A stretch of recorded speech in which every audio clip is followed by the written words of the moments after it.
Hi, so this worked example looks at the rotate function. So we're just going to download it and run it, and I'll show you how it works. So you want to download the rotate.py. I'm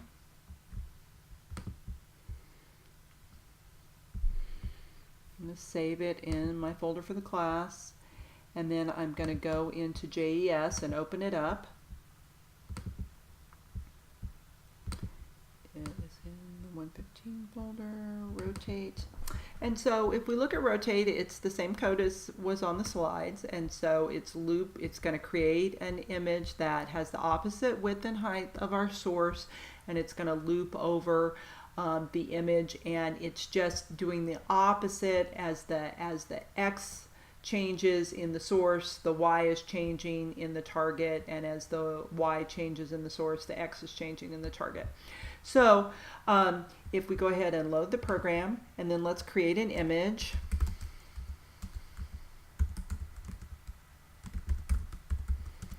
And I think I might use the swan for this.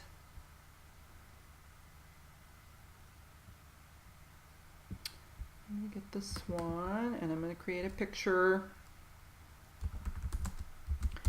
Make picture file. And I've loaded my program so I can go ahead and run it. And notice it's copying the pictures to a new canvas, a new target, and it's returning that target. So rotated swan equals, so I'm going to save it in a variable so that I can look at it later, equals rotate swan.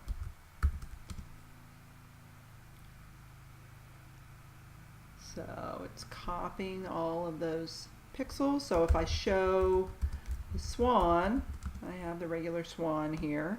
And then if I show the rotated swan, I see that it's turned 90 degrees to the counterclockwise, basically.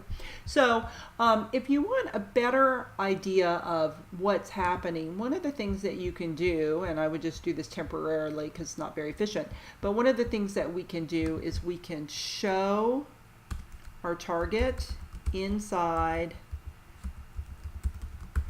the rotate method, and then every time we set a color in the target, we can go ahead and repaint it. And again, this is not very efficient, but it will let us see how things are getting copied from the target and the source. So I'm going to load the program to save those changes, and I'm just going to call rotate again, and here we'll see how it's changing, and you can see it's copying from the bottom, so it's going across the swan from the left, just copying them in the normal order, copying each column of pixels from the color of each column of the original image, and notice it's copying from the bottom up.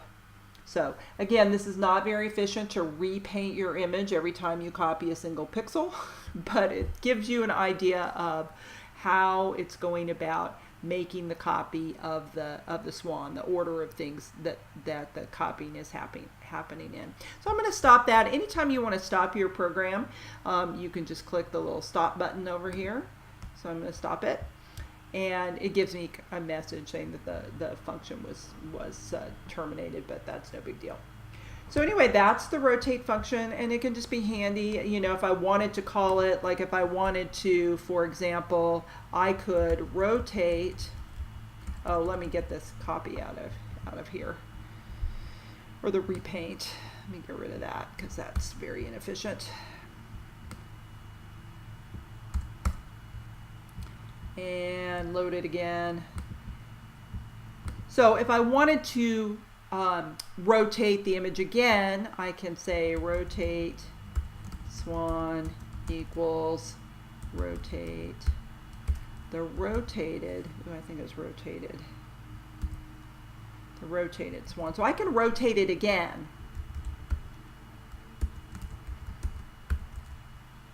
And this is much like when we say x equal x plus 1. That is, we're taking the current image, we're rotating it and creating a new image and copying that onto a new canvas. So now if I show the rotated swan, now it's upside down because it rotated it twice. So that's the rotate function, and you may want to use it in your collage.